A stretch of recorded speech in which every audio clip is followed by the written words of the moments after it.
Hey kids, it's Mr. Fly here, hope you're well. Now, it's the last Wednesday of May 2018, which means it's time for another bike news review. I've got 5 motorcycle news to go through this month, so loads to get through. Grab yourself a brew, pull up a chair, let's spend the next 20 minutes or so talking motorbikes.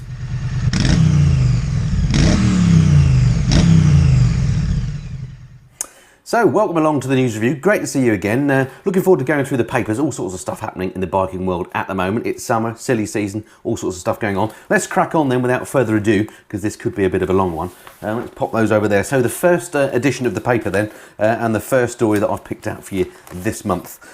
It's this one here. It's entitled "One-Armed Chris is Back on Track," and this is one of these inspirational stories. This guy here is called Chris Ganley. He's a veteran of Afghanistan and things like that, but he actually lost his arm in a bike accident. Unbelievable and shocking, and he's obviously a huge bike fan because he's basically vowed to get back on his R1 and get himself trained up for the TT in a future year. So absolutely incredible story. I mean, if I came off my bike and lost an arm, I think I might have a bit of a downer on bikes for a while. I don't know much more about the story, but just an inspirational piece. Number one, fancy riding a bike with one arm, that would be quite tricky in itself, but imagine doing the TT or even wanting to. It takes a certain sort of person to do that, doesn't it? So well done, Chris. Excellent stuff. All right, so I just thought I'd point that one out because it was an unusual story.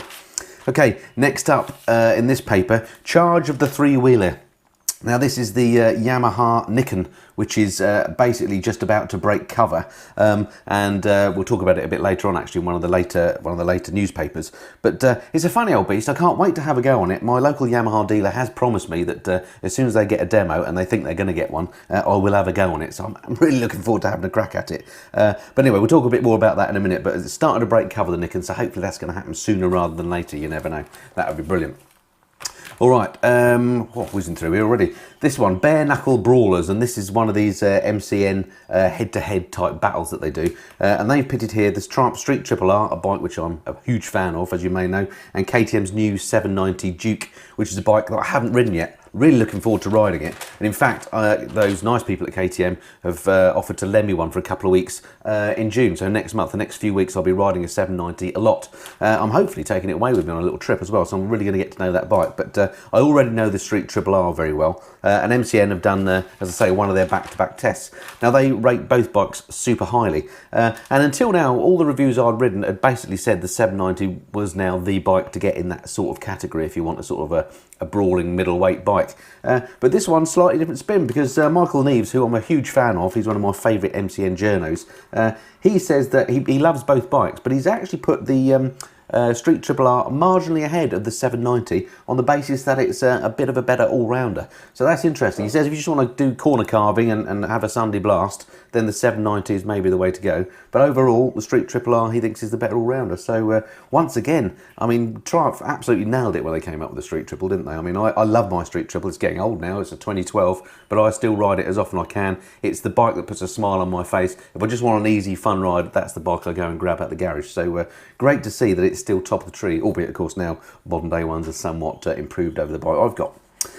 Alrighty. Last story in this paper then, here we are, ride a £400,000 Brough. This is incredible.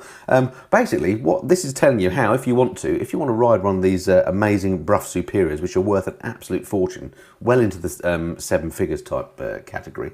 7 figures? Anyway, over £1 million. Then you can do so for £500 a day if you're a friend of the Motorcycle Museum up in Birmingham. So basically, you join the National Motorcycle Museum, which costs you £30, and then I assume you can borrow other bikes as well, but if you want to ride the Brough, you can do so for a payment of £500. Now, that's an awful lot of money, but what a thing to say that you've ridden a Brough Superior. I mean, an iconic motorcycle, the most expensive bike ever, and probably always will be. I think the fact that the National Motorcycle Museum make them available to ride at all is incredible. So there we go. If you're a bit flush, you've got some money burning a hole in your pocket and you've got £500 to spend, go and ride yourself a Brough Superior for £500.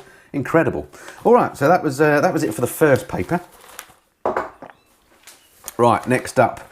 We've got this one. I've just picked 3 stories out of this particular paper, and the first one being new radar detects trouble, and this is KTM. Looks like they're going to bring a new bit of technology to the fore, and this is a sort of a radar sensor that helps you avoid a collision. So effectively the sensor mounts below the headlight, they think, and then it comes from the car industry and it detects the distance you are away from the vehicle in front. Now anything like this that comes from the car industry, I think is a great addition to bike safety. Things like ABS, I would argue, are fantastic on the road, and this is potentially another new helper. I say potentially because I have a car that has this system fitted. It's a Mercedes, and recently I was driving down the road. I had the wife and kids in the car, and I was, it just, you know how these things happen. A young lady caught my eye for some reason, and I happened to be looking at her as I went over a humpback bridge. When I went over the bridge, there was a parked van in front of me, probably a white van. Anyway, I failed to see it, and without realising, the car actually made a lot of noises, tensed up the seatbelts and braked for me, and we avoided a collision with the van. I did have a few questions to answer from the wife after that, but got away with it, and the car saved the day. So if the same sort of thing that happens on a bike, well, of course you won't get pre-tensioning seatbelts, then I think that can only be a good thing. Anyway, MCN reckons KTM are going to fit this on their top bike, so the the Super Adventure type machines, and should be around. They're saying around about, what was the date? I don't know, can't see it here, but it's in the pipeline. So be interesting to see if they do that. What's the betting other bike manufacturers are going to follow pretty swiftly. But anything that can help safety, great. But let's see how it works in practice.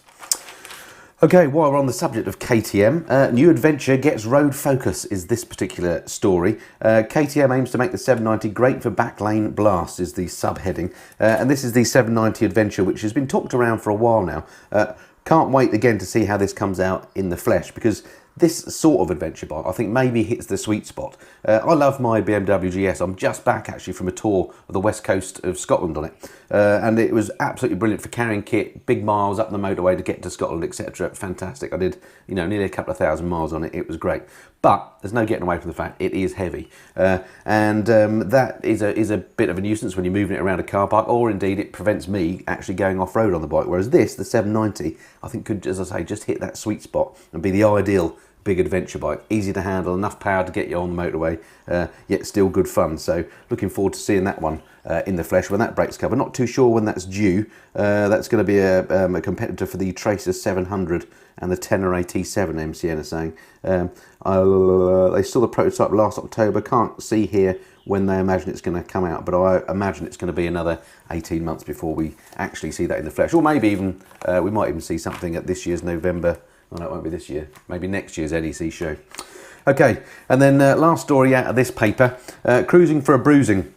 And MCN have done a in-depth review of the Triumph Speedmaster here, which is a really, really lovely bike. I don't know if you've seen, I did recently, in fact the last video I posted was my review of the Triumph Speedmaster. Now I don't regard myself as a cruiser guy, and I wasn't particularly looking forward to riding the bike. It was just a Triumph that I hadn't ridden, and I had the opportunity to have a go. Well, it completely has changed my view, and I think I may now be a cruiser guy, because I really, really enjoyed it. The riding position I found really comfortable. It sounded great. It looked cool. I really like this bike, and something that's missing from my man cave is a retro style bike, and at the moment this Speedmaster and the Kawasaki Z900 RS, which I also loved, are my two front runners. They're both completely different sorts of bikes, and I don't know which one really I'll go for. The Z900 RS is a very refined four-cylinder bike. This one's got much more character, thumping twin character.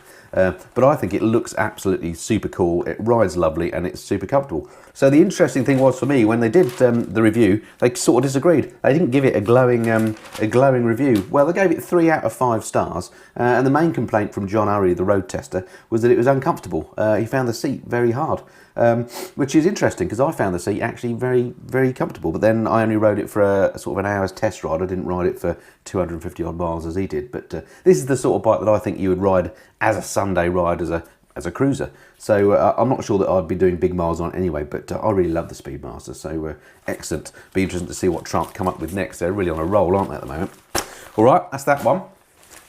Okay, to the third paper then in this month's review. First story here. New Tenere 700 going global, and again, this is, it harks back to what I was just saying about the 750 Adventure that's proposed from KTM. This could be, again, the ideal adventure bike, couldn't it? The Tenere and the Super Tenere, hugely, not not undervalued, but you don't hear much about them in the press. And when I rode the Super Tenere about 6 months ago, I really, really liked that bike. It's laden with technology. It's you know, it felt like riding a GS. It's a lot less money, and everybody that owns them, from what I can tell, give them glowing reviews. So much underrated bike. I think it might be the looks that gets in the way a bit, because they're very Dakar-esque, aren't they? They do look like proper Dakar bikes, and that to me just looks a bit odd. But they're kind of growing on me. I've never ridden the Tenere 700. I'd like to. In fact, it might not even be around yet. No, it's not. It's not on sale until 2019. That'll explain why I haven't ridden it.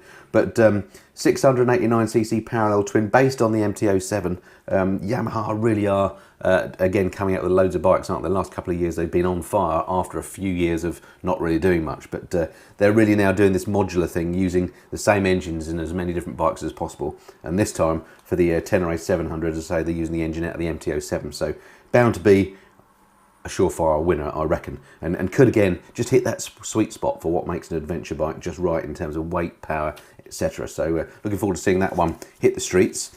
Okay, what we've got here? Oh, in my little system here, it says 1.5. Oh, electric Enfield on the cards. Royal Enfield. Now, I'm a big fan of Royal Enfield because I love the character of the bikes and I love the Britishness. Now, I know that they're made in India and they haven't been British since 1972 or something. But that's by the by. I just love the idea of having a Royal Enfield.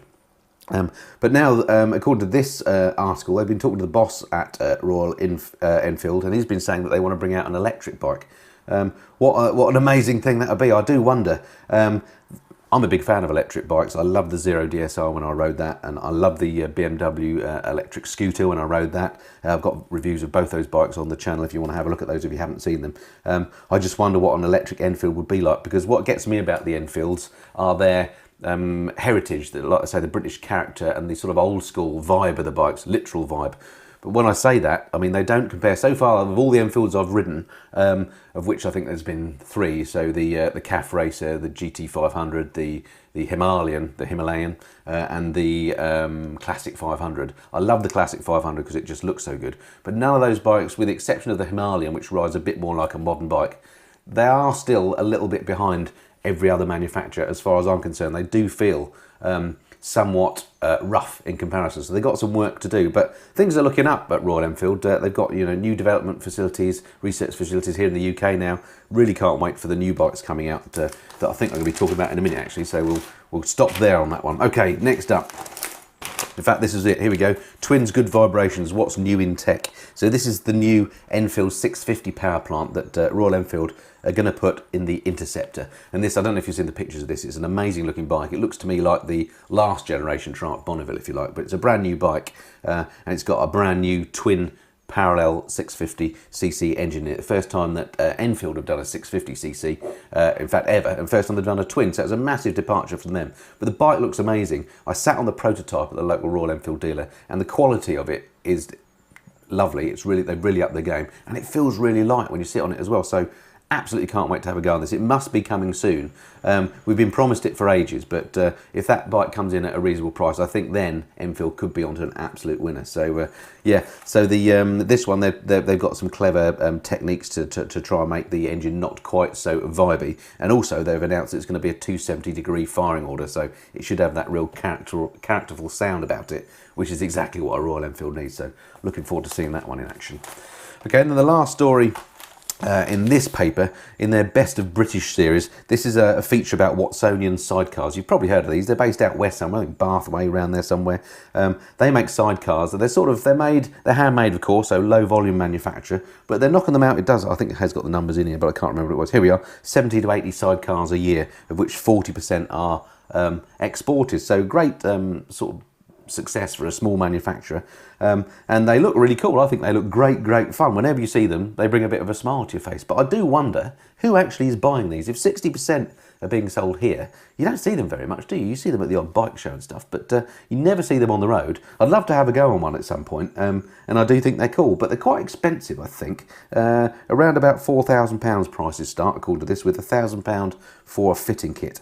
So if you're going to have a groovy looking one, it's going to be a bit more than that. So it's almost the price of another bike. But anyway, I'm sure it gives you a lot more flexibility, but overall fun. I think they're great. I just love to see more of them on the road. I just don't know anyone that's bought one. Okay, so that was it for that paper. Okay, 2 more to go. You still with me? Just have a quick brew.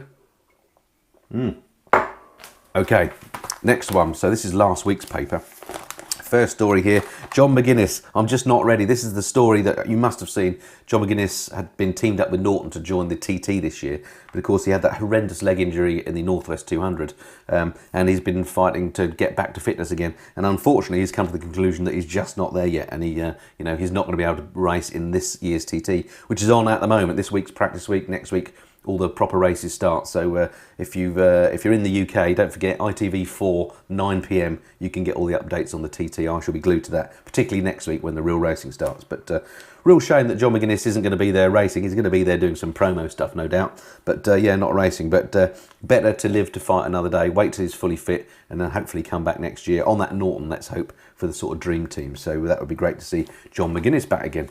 Come back, computer. Where have you gone? Right, computer's back.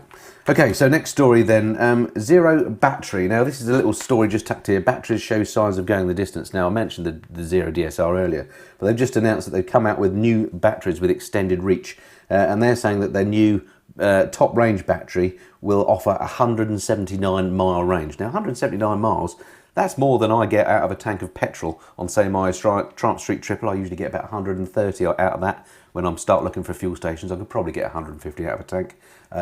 And similarly on my Panigale, a similar sort of range. So 179 miles is a properly useful range on an electric bike. If that's true, and I've no reason to disbelieve them, then that's going to make for a very practical electric bike. In their defence, they do say that that's on sort of urban riding, and with these electric bikes, they get the best economy, if that's the right word, when they're in urban situations. So speeding up, slowing down does a lot of regeneration back to the battery. It's kind of counter what internal combustion engines do. So, well, isn't that great? Bit of a breakthrough. Let's hope we start to see more electric bikes on the road. I know they split opinions. A lot of people say, oh, I'll never give up my internal combustion engine. Nor would I. I'm a huge fan of internal combustion engines, but the ride on an electric bike is something else. And if you've not tried it and you get the chance to, I encourage you to do so. It will change your mind. They're just brilliant. Okay, next up, MCN have been doing another group test. This time they pitted the Multistrada, the new 1260, against the BMW S1000XR, and the Super Duke GT as well, the KTM. All lovely, lovely bikes. I've not ridden the new Ducati Multistrada, although I've ridden Multistradas before, but the other two I have ridden. And I love the BMW S1000XR, but for me, I rode that about 2 years ago, and it was the original kind of iteration of the bike. It's a little bit vibratey for me, which would have put me off. Well, now they've come up with some new handlebar fittings and geometry, which is supposed to cure all that. So MCN have done the comparisons, so we don't need to. And they've actually said that the BMW comes out top amongst the Multistrada, the Super Duke GT, and the S1000XR, which is great news, because I think if you want a big touring bike, that is now a bike that's really up there. Now the vibrations have been cured. That's a viable option. My issue with it now is just the squinty front end. I can't do with the looks of the front of it. If only BMW would do something about the front, the way the front looks. They just made it symmetrical.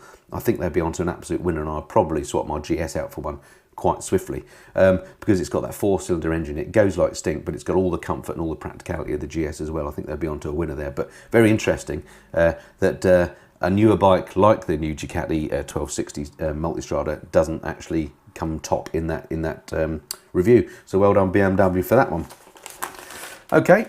Oh, and next, the Niken. We talked about it earlier on. I said it was breaking cover. Well, now, last week, MCN actually got to ride the bike. And, I mean, it looks fantastic at this angle, but I find it on a side view, it looks a bit weird. I'm not too sure about this. It's got a very steep rake angle here. So the front just looks a bit weird to me. Maybe there's a bit too much gap going on. Doesn't quite look right to me at the front, but I'll be very happy to have a go on one of these. As I mentioned, hopefully I will be getting a go when the demos are available, because it's just a hilarious looking machine, isn't it? And in fact, one of the things that the review says is that wherever they went, they got lots of looks and lots of smiles, so a bit like the sidecar thing, maybe. But again, they didn't give it an overall glowing review. I think they gave it 3 out of 5 stars, did they? But they were saying it's not quite as grippy as they expected, and also that it felt quite heavy. I think quite top heavy as well. Not surprising given the front end, but that may detract from it a little bit. So need to see how that goes. So I'm my expectations are relatively low for how it's going to be, but at the same time, very excited to have a go on that, just because it's something so different. Okay, so that was it for that paper, or have I missed one? Let me just check. Nope, that was it for that paper. That's 4 stories. And then we come to today's paper, hot off the press. Okay, how are we doing for time? Alrighty. So the first item here, this new concept bike from BMW. It's called the Novecento, or the 900 in Italian. Why they didn't call it something in German, I don't know. But anyway, it looks to me absolutely stonking. And initially I thought that's just going to be one of those concept bikes that never sees the light of day. But BMW assure us something similar to this is coming out, and it's not in the huge distance, is in the near future, they're saying. So if a bike does come out that looks anything like this, again, I think they'll be on to a winner. Let's hope the front end is symmetrical, but it looks incredible, and it's there to pit against the Tracer 900 from Yamaha, which has been doing so well. But let's hope in this case the concept bike does translate to reality, and we do see something a bit like this. It's completely different, it's quite angular, but I actually like the look of this one. I think I could possibly, it looks like it may be asymmetric at the front end, but not too much. I think I could live with it. But yeah, well, wouldn't it be great if that thing actually comes out? Brilliant. Based on a parallel twin as well. Okay. Next story of interest, MOT rules get a major revamp, and this is, in fact, MOT rules I think for cars and bikes have had a revamp, but how they apply to bikes is a few things. One, bikes over 40 years old will no longer need an MOT test. Well, whoopie-doo. I mean, I think that's been the case for cars for a while, but that's fine, so they shouldn't. The thing that there are a number of things that they're looking at now that they didn't look at before, like checking fluids and stuff, which wasn't in there. Luckily, the price hasn't changed, by the way. But another thing that's on here now is that they're actually going to check the tyre inflation. So it makes you think, can your bike actually fail an MOT for not having enough air in the tyres? Why can't they just pump them up and say you're done? I mean, that's, to me, that one seems a bit odd. By all means, check them and pump them up, but don't let the bike fail it because they haven't got enough air in the tyres. I may be wrong about it being able to fail there, but it just seems a bit odd to me. And they've come up with a new classification as well. You can now you not only can you have a pass, but you can have a minor, advisory, major, or dangerous. With major and dangerous being a fail basically, and pass, minor, and advisory all being passes. So that's coming along. As I say, no change in costs, so that's good news. That's something that we do here in the UK. If you're not our UK viewer, every year we have to have this test on our bikes to make sure they're roadworthy, and you pay about 30 quid to get that done. So that's what that's about. Oh, next story here, big news for CRF fans, Honda CRF fans, of which I am one. I love my Honda CRF 250L, but one of the things that always gets levelled at it, and one of the things that disappointed me when I first got it is very little power. They don't go very fast. I mean, at the end of the day, they're built for mainly off-road use, and I use mine for light green laning, and it's got ample power as a beginner and a rubbish green laner like me to use. But the 450 has always been kind of the holy grail of all. 450 would just be just right, be a bit more usable on the road. You know, in that you could make easy overtakes and stuff. Can't really do that with the 250. You have to sit behind traffic. But also it'd be good off-road. So here we are, they come up with the 450L. It looks great. It's got LED lights, it's got a number of upgrades. It just looks the business. But quite surprised to read in here that it puts out 24.7 brake horsepower. That doesn't sound like very much, does it? Particularly when you consider the 250, which already is a little bit underpowered, puts out 24.3. So it's only a 0.3 of a brake horsepower. Is that right, the maths? Yeah, sorry. Anyway, it's 0.3 of a brake horsepower more than the 250, even though it's 200cc more. What's going on there? So that doesn't seem quite right. So we're going to have to wait for the reviews and the first rides of that bike. But let's hope that it's it's torquey and it's fantastic, and maybe that's the bike I'll replace the 250L with. Not that I'm thinking about replacing it, because I do love the 250L, even though I said it could do with a little bit more power. Once you stick more pipes on it and do the mods, it's perfect. So anyway, so that's exciting news for the off-roaders amongst us, I think, or at least the light off-roaders. Okay, and then the last story here, before we get to some parish notices and just some news about what's coming up on the channel in the next month, was this one. Another review. This is the new Honda Goldwing. Now, I haven't mentioned this, I don't think, in previous monthly news reviews, and a number of people have asked me why not. Well, it's because this is a bike that's it's just a bike that I just don't think you're going to see too many of. I'm not sure how relevant this is in the UK. It's really a bike surely designed for the US. I'm sure it's a Honda targeting the US market here. Anyway, they've gone on their 250-mile test circuit on the bike, and in summary, they like it, but they're saying actually it's not quite as comfortable, for the pillion at least, as you would think. And also, it's just too big and heavy for our roads. Surprise, surprise. I mean, it is a beautiful looking machine, and it's absolutely laden with technology, a real Starship Enterprise job. I love the look of the thing, and I'd love a go on one, but I don't think I could live with one just because of the weight. But more than that, it's £29,699, 30 grand for a motorcycle. I can't see too many people buying that. It'd be really interesting to see how many Honda Goldwings, Honda Shift in this country next year. I bet you it's probably double figures and no more, if that. It'll be very interesting to see, won't it? It's a shame because it's great that manufacturers come out with these slightly, well, I say zany bikes, but these different bikes for different categories of purposes and markets, but I just can't see them selling that many at that price with that size and weight in this country. All right, so that was it for the news review. A few parish notices. I thought I'd take the opportunity to give you a bit of an update on some of the things that are going on with the channel in the next month while I've got you, because the next time I speak to you like this will be my next live stream. So let me give you some dates. So first off, next live stream, as I mentioned, it is is 2 Wednesdays time, June the 13th. I'm going back to 8 PM UK time. Last one I did to suit the Australian audience. That went quite well. I will move them around again in the future to suit other audiences. But this time, June the 18th, make a note somewhere. 8 PM would be fantastic to have you along if you can join me on the live stream. And we'll do lots of Q&A and other stuff as well. I must just say thank you to Custom Fit Guards. They're the guys that make these. You'll see these on my touring videos. These are my custom fit earplugs. They actually sponsor this video, so thank you very much indeed to them for sponsoring the video. The other thing that I don't think I mentioned last time is if you go to their website and there's a link below and put in Flyer 10 at checkout, you can get yourself a 10% discount as well if you're in the market for some earplugs. I'm a big fan of those. As I mentioned before, I'm just back from a tour of Scotland. I did the Western Isles, or part of them, and the first of that tour series you should see not this Friday but the Friday after, providing I get my editing hands out, and I use those throughout that tour. Worked an absolute treat. I'm a big fan. Okay, enough of the advert, but I do like them. You know, if you're in the market for some, have a chat to the guys at Custom Fit Guards, say link below. All right, and then in terms of what's coming up on the channel in the next few weeks between now and the next news review, lots of bike reviews, of course, and other stuff, but specifically some of the bikes, just to let you know what I've got coming up. I've ridden the Honda Africa Twin Adventure Sport. That's the next video you'll see this coming Friday. Don't want to give too much away, but that bike, again, it's one of these ones, a bit like the Speedmaster, that surprised me. I wasn't hugely looking forward to it, but a really, really nice bike to ride. So do watch that one if you're in the market for a big adventure bike. Again, it's not super duper heavy. Well, I won't give it all away. Watch Friday's video. So that's coming up Friday. Then another scooter coming up. I've gone back to the big end, the Suzuki Bergman 650. A lot of people have asked me, when are you going to ride the Bergman? This is the bike that really is kind of the maxi scoot market leader and has been for a number of years. Well, Suzuki very kindly lent me one for long-term loan, and the first of those videos will be airing in the next couple of weeks, so we'll look out for that. The Triumph Tiger 800 XRT as well. I'm a big fan of Triumphs, as you know, and again, mid-size adventure bikes I'm starting to love. I used to like the old 800 Tiger. I've now ridden the new one with lots of upgrades, so video on that coming up soon.